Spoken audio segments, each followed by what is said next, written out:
ചിലർക്കുണ്ട് കഞ്ഞിമൂല. കഞ്ഞിമൂല എന്ന് പറഞ്ഞ ഒരു സംഭവം വിശുദ്ധ ഇസ്ലാമിലില്ല. പഠിച്ചോ മുസ്ലിമീങ്ങൾ, ഇസ്ലാമിലില്ല അത്. എന്ത് കഞ്ഞിമൂല? കഞ്ഞി വെച്ച് കുടിക്കാൻ ആണോ കഞ്ഞിമൂല? ഈ വിഷയമൊക്കെ ഞാനും പഠിച്ചിട്ടുള്ള വിഷയങ്ങളാണ്. ചിലർ മനസ്സിലാക്കി ഇതൊക്കെ ഇത് കൊണ്ടുവന്ന് നമ്മൾ ഓരോരുത്തരും കൊണ്ടുവന്നിട്ട് അവിടെ കഞ്ഞിമൂല, ഇവിടെ കഞ്ഞിമൂലയുണ്ട്, ആ പ്രശ്നമുണ്ട്, ഇവിടെ ഇന്നത് പറ്റൂല, ബാത്റൂം പറ്റൂല. കഞ്ഞിമൂല ബാത്റൂം പണിതാൽ വീട്ടുകാർക്ക് ബുദ്ധിമുട്ടാണ്, ദോഷമാണ്. ഇസ്ലാം മതത്തിൽ അതൊന്നുമില്ല. അതാദ്യം മനസ്സിലാക്കി. അങ്ങനെയെങ്കിൽ തഴവ ഉസ്താദൊക്കെ എന്നേ ഹറാബായി പോയാന്. ബാത്റൂം ഇരുന്നത് കഞ്ഞിമൂലയിലാണ്. അള്ളാഹു നമ്മളൊക്കെ മനസ്സിലാക്കാൻ തൗഫീഖ് തരട്ടെ. തഴവ ഉസ്താദിനെ പോയി കണ്ടിട്ടുള്ളവർക്കറിയാം ബാത്റൂം വരുന്നത് കഞ്ഞിമൂലയിലാണ്. എന്താ ഇവരൊന്നും കിതാബ് ഓതി പഠിക്കാത്തവരാണ്.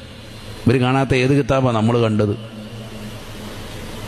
ഈ അടുത്ത് ചുള്ളിമാനൂർ അബ്ദുസ്സലാം മുസ്ലിയാർ പറയുന്ന ഒരു വീഡിയോ ഒരു സഹോദരനെ കാണിച്ചു. പഴയകാല പ്രാസംഗികനാണ് അദ്ദേഹം. ഒരിക്കൽ ബഹുമാനപ്പെട്ട തഴവ ഉസ്താദിനെ കാണാൻ വന്നപ്പോൾ അദ്ദേഹം കുത്തുബ്ഖാന കാണിച്ചു കൊടുത്തു.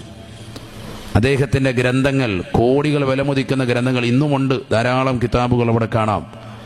ഓരോ ഗ്രന്ഥം എടുത്തു നോക്കിയാലും, ഫത്ഹുൽ മീൻ എന്ന് പറയുന്ന കർമ്മശാസ്ത്ര ഗ്രന്ഥം എടുത്തു നോക്കിയാൽ അതിൽ എല്ലാ ഇമാമിങ്ങൾ ലക്ഷക്കണക്കിന് ഗ്രന്ഥങ്ങളിൽ പറഞ്ഞിട്ടുള്ള ഇബാറത്തുകളും അദ്ദേഹം അവിടെ കുറിച്ചു വെച്ചിട്ടുണ്ടാവും. എഴുതി എഴുതി എഴുതി എഴുതി എഴുതി എഴുതി ഓരോ വരികൾക്കിടയിലും അതിനകത്തിന് ഒരു പേജ് ലൈൻ എഴുതാൻ.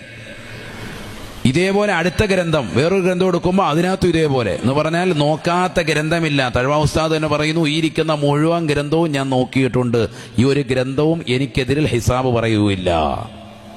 ലക്ഷക്കണക്കിന് രൂപയുടെ ഗ്രന്ഥങ്ങൾ റൂമിൽ മുഴുവൻ കെട്ടിവെച്ചിരിക്കാൻ.